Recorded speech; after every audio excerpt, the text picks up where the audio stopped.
Hello everyone, this is knowledge topper और आज की वीडियो में हम बात करेंगे गोइंग कंसर्न के हवाले से। आज हम पढ़ने वाले हैं आइज़ा 517। ठीक है जी। बहुत ही सिंपल है अगर आप सही तरीके से इसको समझें। ठीक है जी, तो आइए चलिए इसको स्टार्ट करते हैं इसको। तो सबसे पहले तो मैं आपको बताऊं कि गोइंग कंसर्न क्या होता है, ताकि आपको आसानी हो जाए समझने में कि जो भी आगे इसके ऑडिटर के हवाले से जो भी हम बात करने वाले हैं तो आपको इजी हो जाएगा समझने में। ठीक है जी। तो गोइंग कंसर्न की डेफिनेशन देखते हैं जी। Going concern is the assumption the entity will continue in operational existence for the foreseeable future. Going concern basically define की जाती है एक अजम्पशन जो कि ऐसी है कि भाई जो एक पर्टिकुलर एंटरप्राइज है, ठीक है जी, ये कंटिन्यू रहेगी अपने ऑपरेशनल जो है वो एग्जिस्टेंस के अंदर for the foreseeable future. फॉरसीएबल future का मतलब ये है कि जी मीन्स एटलीस्ट एक साल तक जो है वो एग्जिस्टेंस में रहेगी, अपने ऑपरेशनल एग्जिस्टेंस में रहेगी। ठीक है जी। मतलब उसके ऊपर कोई खतरा जो है वो नहीं मंडला रहा है कंपनी के ऊपर, एंटिटी के ऊपर। ठीक है जी। तो वो पर्टिकुलर एंटिटी के हवाले से जो है वो गोइंग कंसर्न ये होना चाहिए कि भाई जब भी फाइनेंशियल स्टेटमेंट जो है वो प्रिपेयर कर रहे हैं तो भाई ये होना चाहिए कि भाई ये पर्टिकुलर कंपनी गोइंग कंसर्न है, यानी कि ये कंपनी जो है वो एक साल तक जो है वो सही सलामत जो है वो ऑपरेशनल एग्जिस्टेंस में जो है वो रहेगी। ठीक है जी। सिग्निफिकेंस हम इसकी मालूम करते हैं फाइनेंशियल स्टेटमेंट के अंदर। वेदर और not a company can be class as a going concern affects how its financial statement are prepared. अगर कंपनी यानी कि वेदर और not a company can be class as a going concern, अगर company जो है वो कहलाई जाती है गोइंग कंसर्न, तो उसका इम्पैक्ट फाइनेंशियल स्टेटमेंट पे जो है वो लाजमी जो है वो होना चाहिए। ठीक है जी। फाइनेंशियल स्टेटमेंट उसी हिसाब से जो है बननी चाहिए। अगर कंपनी गोइंग कंसर्न है, अगर कंपनी गोइंग कंसर्न नहीं है, तो उस हिसाब से उसका इम्पैक्ट जो है फाइनेंशियल स्टेटमेंट पे जो है वो होना चाहिए, नजर आना चाहिए। ठीक है जी। तो अब क्या है जी, financial statement are usually prepared on the basis that the reporting entity is a going concern. जब भी फाइनेंशियल स्टेटमेंट किसी एंटिटी की बने तो ये चीज़ मद्देनजर होनी चाहिए कि भाई वो जो चीज़ है पर्टिकुलर यानी कि गोइंग कंसर्न वगैरह, उसकी बेसिस पे जो है फाइनेंशियल स्टेटमेंट जो है वो आपकी प्रिपेयर होनी चाहिए, जो कि आपके इंटरनेशनल अकाउंटिंग स्टैंडर्ड 1 की बात करें तो प्रेजेंटेशन ऑफ फाइनेंशियल स्टेटमेंट पर ही है, जिसके पैरा 25 में जो है वो लिखा है कि an entity should prepare it's financial statement on going concern basis. यानी कि कंपनी को, एंटिटी को ये पता होना चाहिए कि जो हम फाइनेंशियल स्टेटमेंट प्रिपेयर कर रहे हैं वो हम एक साल का जो फॉरसीएबल फ्यूचर के अंदर, यानी कि हमारी कंपनी एक साल तक जो है वो चलने के काबिल है या नहीं है, कोई खतरा तो नहीं मंडला, तो उस हिसाब से जो है कंपनी के जो फाइनेंशियल स्टेटमेंट है वो प्रिपेयर होनी चाहिए। अब कह सकते हैं आप कि भाई अगर कंपनी जो है वो, मैं कहता हूँ जी कि कंपनी बोलती है कि हम जो है वो गोइंग कंसर्न है, तो भाई उस हिसाब से जो है वो फाइनेंशियल स्टेटमेंट जो है वो प्रिपेयर कर लिए जाएंगे कि हाँ भाई कंपनी जो है वो, एंटिटी जो है वो एक साल तक जो है वो फॉरसीएबल फ्यूचर के अंदर, यानी एक साल तक जो है वो कंपनी एक अपने ऑपरेशन कंटिन्यू करेगा, अपने ऑपरेशन को, और चलती रहेगी कंपनी। कोई ज़्यादातर खतरात वगैरह जो है कंपनी के ऊपर जो है वो नहीं मंडला रहा है। ठीक है जी। उसको हम देखेंगे खतरात कौन से हो सकते हैं, जो हम जब डिटेल में जिसको पढ़ेंगे तो हमको सब पता चलेगा कि किस तरीके से हम आइडेंटिफाई करेंगे कि कौन से खतरात कंपनी को देखेंगे, ऑडिटर की क्या रिस्पॉन्सिबिलिटी है, और इस तरीके से सारी चीज़ें देखेंगे कि कंपनी अगर एंटिटी के हवाले से कि एंटिटी किस सूरत में जो है वो गोइंग कंसर्न होगी, किस सूरत में नहीं होगी, तो वो सब आगे पढ़ेंगे। अभी हम बिल्कुल आप समझे कि कॉन्सेप्ट एक बेस बना रहे हैं अपनी। ठीक है जी। तो इसके अंदर अगर मैं कहता हूँ कि कंपनी जी गोइंग कंसर्न बेसिस पर फाइनेंशियल स्टेटमेंट बना रही है तो वेल एंड गुड भाई, बहुत अच्छे। और एक कंपनी की जो है अजम्पशन भी यही होनी चाहिए कि हम जो है वो गोइंग कंसर्न के बेसिस पे जो है फाइनेंशियल स्टेटमेंट जो है वो प्रिपेयर करेंगे। ठीक है जी। जैसे कि आपको पता है कि इंटरनेशनल अकाउंटिंग स्टैंडर्ड का मैंने आपको बता दिया उसकी प्रेजेंटेशन के हिसाब से। ठीक है।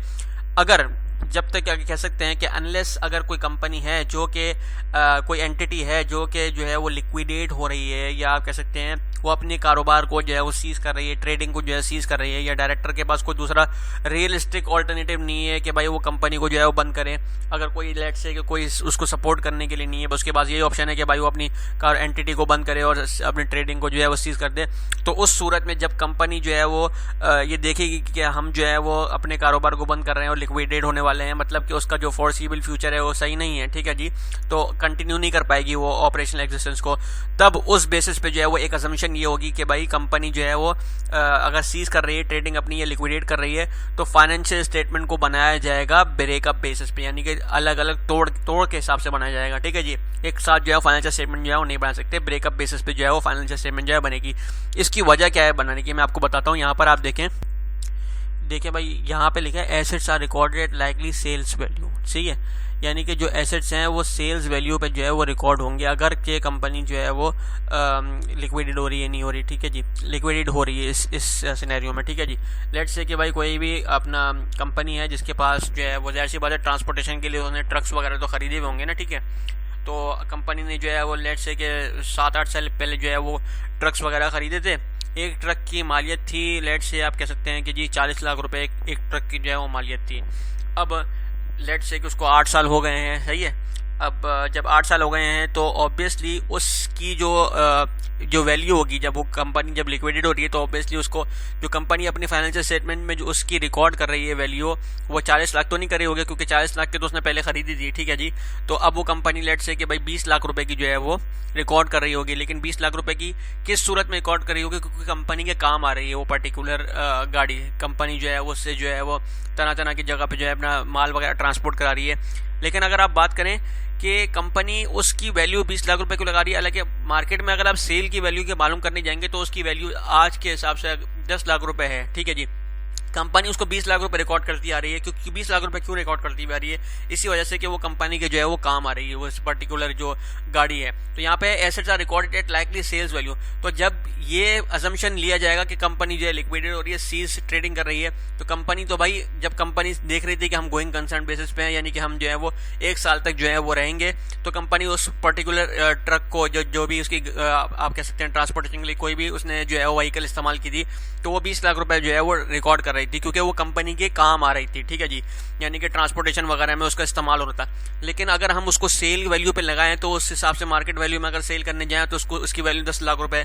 तो इस हिसाब से अगर आप देखें तो ये एक बहुत बड़ा जो है वो 10 लाख रुपए का जो है यहाँ पर मसला आ रहा है। तो फाइनेंशियल स्टेटमेंट जो है वो आपने ब्रेकअप बेसिस पे बनानी है और आपने जो है वो जितने भी एसेट्स वगैरह रिकॉर्ड करने हैं सेल्स वैल्यू के ऊपर, ठीक है जी। होप कि आपको एग्जांपल जो है सही तरीके से समझ में आई होगी। इन्वेंट्री और रिसीवेबल्स का भी यही है कि भाई are likely to require more provisions, सही है, यानी कि भाई आप कह सकते हैं कि जैसे कि इन्वेंट्री की बात करें, आप देखते हैं कि कोई भी कारोबार बंद हो रहा होता है तो इन्वेंट्री के जो है वो दाम नहीं मिलते, यानी कि अब मतलब कि आप कह सकते हैं कि भाई कोई भी कारोबार ख़त्म होता है तो इन्वेंट्री जो है वो कभी ऐसा होता है कि लॉस में भी बिकती है, कभी ऐसा होता है कि कॉस्ट टू कॉस्ट बिक जाती है, प्रॉफिट बहुत कम देखने को मिलता है। तो इन्वेंट्री भी जो है वो हम उस हिसाब से जो है वो रिकॉर्ड करेंगे इसके अंदर जबकि कंपनी जो है वो लिक्विडेट हो रही होगी, ठीक है जी। उसके बाद रिसीवेबल्स वगैरह का भी है, अगर कोई किसी ने कंपनी जो है वो रिसीवेबल्स लेने हैं किसी से तो उसको पता चल जाएगा, अगर गोइंग कंसर्न है तो हो सकता है कि वो भाई रिसीवेबल्स ना मिले, वो बैड डेट्स में कन्वर्ट हो जाए, ठीक है जी। एडिशनल लायबिलिटीज अराइज हो जाएंगी, जैसे कि आपको पता है रिडंडेंसी कॉस्ट कह सकते हैं आपके भाई जब भी जॉब्स वगैरह एम्प्लॉयज़ के पास नहीं होती तो एम्प्लॉयर का ये जो ये चीज़ होती है कि वो जो है वो एक तरीके से आप कह सकते हैं कि रिडंडेंसी कॉस्ट जो है वो क्रिएट होती है, ठीक है जी। The cost of closing down facilities, जो इतनी भी कॉस्ट आ रही है कि इसको बंद करना है, इसको माल को बेचना है, यहाँ से इसको आगे पीछे करना है, तो उसमें भी जो है वो बहुत ज़्यादा खर्चे आते हैं, यहाँ से ट्रांसफ़र करना है या नहीं करना है, जो भी चीज़ें हैं या नहीं है जो भी इसके अंदर, तो बहुत सारी जो है वो कॉस्ट वगैरह भी इसमें आती हैं, ठीक है जी। तो एडिशनल लायबिलिटीज़ भी जो है वो क्रिएट हो जाती हैं। तो यहाँ तक तो मैंने आपको बता दिया गोइंग कंसर्न का, ठीक है जी। तो अब हम पढ़ते हैं रिस्पॉन्सिबिलिटी ऑफ द ऑडिटर, ठीक। अच्छा भाई, तो यहाँ पर हम ऑडिटर की रिस्पॉन्सिबिलिटी देखते हैं कि ऑडिटर की क्या रिस्पॉन्सिबिलिटी होती है गोइंग कंसर्न के हवाले से। आईजा 570 हम पढ़े हैं, तो आईजा 570 कहता है कि जी going concern states that the auditor needs to consider the appropriateness of management's use of the going concern assumption, यानी कि गोइंग कंसर्न जो है वो ये बताता है, स्टेट करता है कि जो ऑडिटर है उसको इंश्योर करना चाहिए कि जो फाइनेंशियल स्टेटमेंट जो बनी हुई है वो अप्रोप्रिएट बेसिस पे जो है वो एंटिटी ने जो है वो प्रिपेयर की है, मैनेजमेंट ने जो है वो प्रिपेयर की है, ठीक है जी। तो अब इसके हवाले से जो है वो 3 जो है आप कह सकते हैं रिस्पॉन्सिबिलिटीज़ जो है इसमें आईजा 570 में बताइए। सबसे पहले तो ये है कि भाई अगर कंपनी जो है अगर एंटिटी जो है वो गोइंग कंसर्न बेसिस पे है तो यूज़ कर रही है गोइंग कंसर्न बेसिस, तो ऑडिटर को चाहिए कि सफिशिएंट अप्रोप्रिएट एविडेंस जो है वो इकट्ठा करे जो कि बिल्कुल अप्रोप्रिएट हो, ठीक है जी, सही हो। उसके बाद where there are material uncertainties, अगर कहीं पे मटेरियल अनसर्टेनिटीज़ यहाँ पे मौजूद हैं तो उसको चाहिए कि भाई ऑडिटर को कि इंश्योर कराए डायरेक्टर्स को मैनेजमेंट के, ताकि वो जो है वो सही तरीके से जो है वो पर्टिकुलर सफिशिएंट डिस्क्लोजर जो है वो दे सकें पर्टिकुलर मैटर्स का notes to the financial statements के अंदर, ठीक है जी। तीसरा ये है कि भाई अगर ऑडिटर जो है वो ऑडिटर को ये चीज़ कंसिडर करनी चाहिए, जो भी इम्प्लीकेशंस वगैरह हैं, जो भी सारी चीज़ें ऑडिटर जो है रख के चल रहा है, उसको अपने दिमाग में, माइंड में जो है वो सब चीज़ें लेके चलनी चाहिए। और फॉर देयर ऑडिटर रिपोर्ट, जो ऑडिटर रिपोर्ट वो प्रिपेयर करने वाला है, उस हवाले से कि जो भी सारी सर्कमस्टांसेस वगैरह हैं, मटेरियल अनसर्टेनिटीज़ हैं, और जितनी भी सारी चीज़ें चल रही हैं, कोई भी इशूज़ वगैरह चल रहे हैं गोइंग कंसर्न से रिलेटेड, तो ऑडिटर को इंश्योर करना है कि भाई डायरेक्टर को सारी सबको जो है वो सही तरीके से जो है वो आगाह कर दे और सब चीज़ें जो है उनको बता दे कि भाई डिस्क्लोजर जो है वो चाहिए।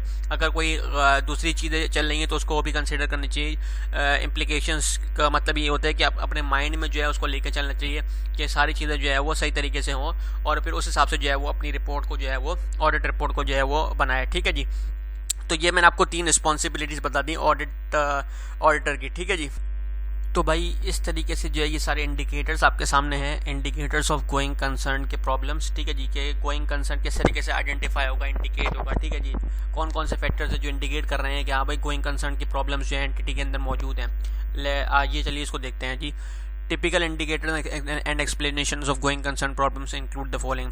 सबसे पहले ये नेट करंट लाइबिलिटीज़, यानी कि जो आप कह सकते हैं नेट लाइबिलिटीज़ हैं ओवरऑल। ठीक है, इंडिकेट क्या करती हैं कि भाई कंपनी जो है वो सही तरीके से जो है अपने कर्जे नहीं उतार पा रही, उसको नहीं जो है वो दे पा रही। ठीक है जी, जो कि ड्यू है उसके ऊपर। सबसे पहले तो मसला ये आता है, ये आप देखेंगे, और एक ऑडिटर जो है वो इन सब चीज़ों को जो है वो मद्देनजर रखता है। जितने सारे ये इंडिकेटर्स हैं ना जो मैं बताने वाला हूँ, आपको डिस्कस कर रहा हूँ, तो इस तरीके से पता चलता है कंपनी को क्या है कि कंपनी गोइंग कंसर्न बेसिस पर है या नहीं है। ठीक है जी।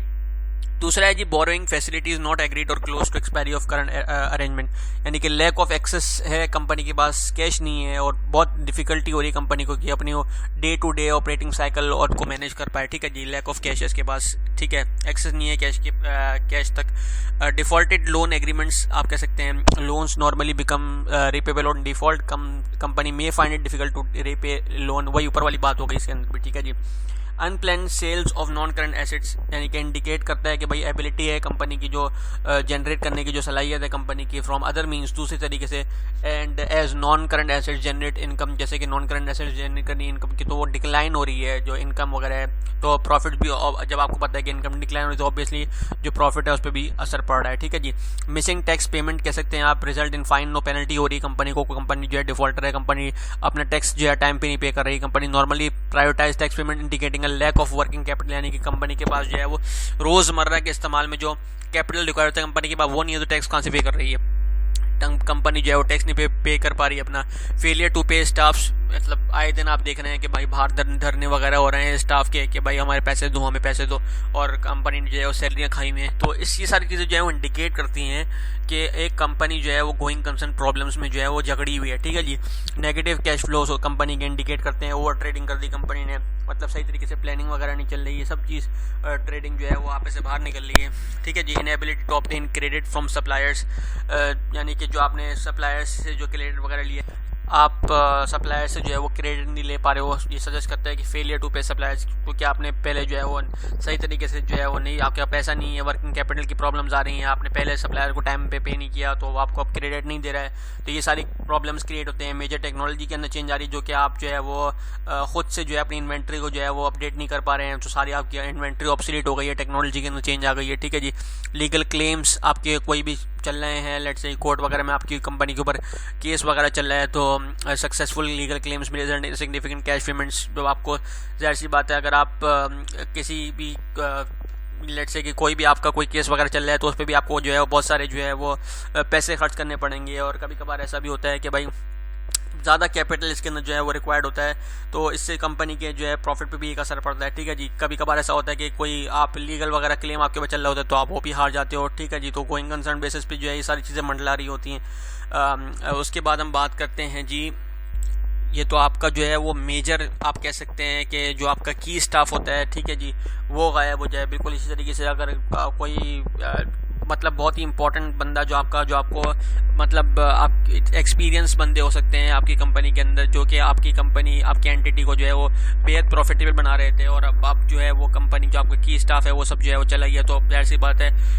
आपकी जो ओवरऑल रिजल्ट होगा इनएबिलिटी टू ट्रेड जो है वो ज़रूरी जो है वो नज़र आएगा आपको। ओवर रिलायंस कर दिया आपने स्मॉल नंबर ऑफ प्रोडक्ट्स के ऊपर या स्मॉल नंबर ऑफ स्टाफ के ऊपर, सप्लायर्स या कस्टमर्स वगैरह, तो इसमें जो है वो लॉस में result in ability to trade. और सही बात है कि कहाँ से आप जब छोटी छोटी चीज़ों पे आप जो है रिलायंस करोगे तो ऑब्वियसली आप जो है वो लॉस में जाओगे। ठीक है जी, आपके पास कोई बैकअप नहीं है, ये सारी चीज़ें इसके अंदर हैं। तो ये सब चीज़ें मैंने आपको बताई, जो भी इंडिकेटर्स वगैरह थे जो कि बताते हैं कि कंपनी गोइंग कंसर्न प्रॉब्लम में जो है वो जकड़ी हुई है। ठीक है जी, तो अब हम देखने वाले हैं डिस्क्लोजर्स। अच्छा भाई, डिस्क्लोजर्स आपके सामने आ गए हैं। डिस्क्लोजर्स को करने से पहले मैं आपको ये बता दूं कि ऑडिट प्रोसीजर्स जो है वो ऑडिटर किस तरीके से परफॉर्म करेगा अगर उसको ये सारे डाउट मिलते हैं, इंडिकेटर्स वगैरह मिलते हैं और कि भाई गोइंग कंसर्न से रिलेटेड। सही है जी, तो सबसे पहले तो मैं आपको 4-5-6 जो है वो की पॉइंट्स बता देता हूँ जो कि डिफरेंट सिचुएशन में जो है वो काम आ सकते हैं। कह सकते हैं आपके भाई कैश फ्लो वगैरह जो है वो एनालाइज करेगा, डिस्कस करेगा, वो प्रॉफिट वगैरह देखेगा और अदर रिलेवेंट फोरकास्ट वगैरह मैनेजमेंट से डिस्कस करेगा। ठीक है जी, ऑडिट प्रोसीजर्स को लगाने के अंदर इस आप गोइंग कंसर्न को मालूम करेगा सब चीज़ करने के अंदर। ठीक है जी, एनालाइज कर सकता है, डिस्कस कर सकता है एंटिटीज़ के latest available interim financial statements. उसके बाद आप कह सकते हैं जी रिव्यू कर सकता है जो कि टर्म्स ऑफ डिबेंचर्स और लोन एग्रीमेंट्स वगैरह जो है उसने जो कंपनी ने किए हैं और डिटरमाइन करेगा कि whether any have been breached. ठीक है जी, उसके बाद आप कह सकते हैं मिनट्स ऑफ मीटिंग जो है शेयर होल्डर्स की जो है वो सुन सकता है वो। ठीक है जी, बोर्ड ऑफ डायरेक्टर्स की इंपॉर्टेंट कमिटीज़ जो रेफरेंस वगैरह है फाइनेंसिंग डिफिकल्टीज में आ रही हैं उसको जान सकता है। इंक्वायरी कर सकता है एंटिटी के लॉयर के साथ कि भाई कोई ऐसा पर्टिकुलर केस तो नहीं चल रहा है जो कि गोइंग कंसर्न बन सकता है, उसकी क्या नौयत है, अभी क्या उसकी पोजीशन है उस पर्टिकुलर केस की अगर कोई चल रहा है तो। ठीक है जी, कंफर्म करेगा existence legality and enforceability of arrangement to provide और मेंटेन फाइनेंशियल सपोर्ट। ठीक है जी, थर्ड पार्टी से मालूम कर सकता है वो सब चीज़ें। ठीक है, उसके बाद आप कह सकते हैं कि जी रिव्यू करेगा इवेंट्स को after the period and to identify those that either mitigate or otherwise affect the entity's ability to continue as a going concern. Review करेगा कस्टमर्स से जो है वो एविडेंस हासिल करेगा कि भाई कोई आपका डिस्प्यूट तो नहीं चल रहा है मैनेजमेंट के साथ। ठीक है, सप्लायर से बात करेगा कि भाई आप कोई ऐसा तो नहीं है कि इन्होंने जो है वो आपके पैसे वगैरह खाए हुए हैं। ठीक है जी, उसके बाद जो है वो बैंक वगैरह से इंडिकेट करेगा कि भाई कहीं ऐसा तो नहीं है कि जो जितने भी मैनेजमेंट के जो है अकाउंट्स वगैरह एंटिटी के अकाउंट्स वगैरह हैं वो ओवरड्राफ्ट में चल रहे हैं। तो ये सारी चीज़ें जो है वो एक पूरा ऑडिट प्रोसीजर के तहत जो है जिस पर्टिकुलर सिचुएशन में जो है उसको ऊपर जो इंडिकेटर्स मिलेंगे उस हिसाब से जो है वो अपने ऑडिट प्रोसीजर जो है वो लगाएगा। ठीक है जी, इसमें जो 3-4 इंपॉर्टेंट है वो है कि भाई मिनट्स ऑफ मीटिंग जो है वो रीड करेगा। ठीक है जी, उसके और कस्टमर्स वगैरह से मिल सकता है, वो लॉयर्स वगैरह की सिचुएशन देख सकते हैं। ज़्यादातर इंपॉर्टेंट ये होता है कि गोइंग कंसर्न के अंदर कोई केस चल रहा होता है कंपनी के अंदर, कंपनी के ऊपर। ठीक है जी, और इंटरिम फाइनेंशियल स्टेटमेंट्स जो है वो कर लेगा, साथ में जो है वो सप्लायर्स वगैरह और कस्टमर्स वगैरह से जो है रब्ता कर लेगा। तो ये सारे जो है वो की इंपॉर्टेंट ऑडिट प्रोसीजर्स हैं जो कि ऑडिटर परफॉर्म कर सकता है। इन सारे डाउट को जो है वो अगर ये सारे डाउट होते हैं तो ओवर गोइंग कंसर्न। तो जी अब हम डिस्क्लोजर पे बात कर रहे हैं। ठीक है, तो भाई सबसे पहले क्या है कि where there is any significant doubt over the future of a company the directors should include disclosure in the financial statement. अगर डायरेक्टर्स को लग रहा है कि भाई कंपनी के ऊपर कोई गोइंग कंसर्न का डाउट है, कोई सिग्निफिकेंट डाउट है कंपनी के फ्यूचर पे, तो डायरेक्टर को ये चीज़ को इंश्योर करना है कि वो डिस्क्लोजर ज़रूर इंक्लूड करें फाइनेंशियल स्टेटमेंट में और एक्सप्लेन करे कि क्या नेचर है उस पर्टिकुलर डाउट का, उस पर्टिकुलर सिग्निफिकेंस का। ठीक है जी, कोई सर्कमस्टांसेस हैं सराउंडिंग द डाउट्स वो सब मेंशन करें। ठीक है जी, और जो पॉसिबल इफेक्ट है कंपनी के ऊपर कि उनका इफेक्ट उस पर्टिकुलर गोइंग कंसर्न का इफेक्ट कंपनी भी क्या आने वाला है, तो वो सब चीज़ें भी जो है वो साथ में डिस्कस करें। तो ये बहुत इंपॉर्टेंट है डायरेक्टर के लिए कि वो एटलीस्ट डिस्क्लोजर जो है वो फाइनेंशियल स्टेटमेंट्स के अंदर जो है वो ये सब चीज़ें जो है वो मेंशन करें। ठीक है जी, जिसमें 3 चीज़ें जो है वो अहम है। एक नेचर है उस पर्टिकुलर डाउट का, एक आप कह सकते हैं जो सर्कमस्टांसेस है सराउंडिंग द डाउट्स, क्या उसके मंडला रहे हैं उस पर्टिकुलर गोइंग कंसर्न के ऊपर। ठीक है जी, पॉसिबल इफेक्ट क्या होगा कंपनी के ऊपर, ये सब चीज़ें जो है उसने इंश्योर करनी है, डिस्क्लोज करे। ठीक है, अगर भाई डायरेक्टर्स जो है वो अनेबल टू एसेस, यानी कि डायरेक्टर्स जो है वो ये नहीं कर पाते हैं जो गोइंग कंसर्न बेसिस है उसको एसेस नहीं कर पाते इन द यूजुअल वे जो बताया गया है कि 1 साल तक करना है, यानी कि लेस देन 1 ईयर और बियॉन्ड द डेट, तो जिन पर फाइनेंशियल स्टेटमेंट जो है वो साइन किया उन्होंने, तो इस फैक्ट को जो है वो डिस्क्लोज किया जाना चाहिए। Where the financial statement are prepared on a basis other than the going concern basis the basis used should be disclose. यानी कि जो कंपनी भाई अगर फाइनेंशियल स्टेटमेंट प्रिपेयर की जाती हैं कुछ ऐसे बेसिस पर जो कि other than the going concern basis हो, यानी कि गोइंग कंसर्न बेसिस के अलावा अगर कोई बेसिस पे जो है फाइनेंशियल स्टेटमेंट प्रिपेयर की जाती है तो उसका डिस्क्लोजर लाजमी, उन बेसिस का डिस्क्लोजर जो है वो लाजमी जो है वो फाइनेंशियल स्टेटमेंट में जो है वो मौजूद होना चाहिए। तो जी ये था आज की वीडियो गोइंग कंसर्न के हवाले से। मैंने आपको जो है वो बिल्कुल एग्जाम्पल के थ्रू समझाया। सही है जी, उम्मीद है आपको समझ में आया होगा। अगर समझ में आया है तो हमारे चैनल और पेज नॉलेज टॉपर को लाइक कीजिए, सब्सक्राइब कीजिए and don't forget to press the bell icon. Thank you जी वेरी मच। अल्लाह हाफिज़।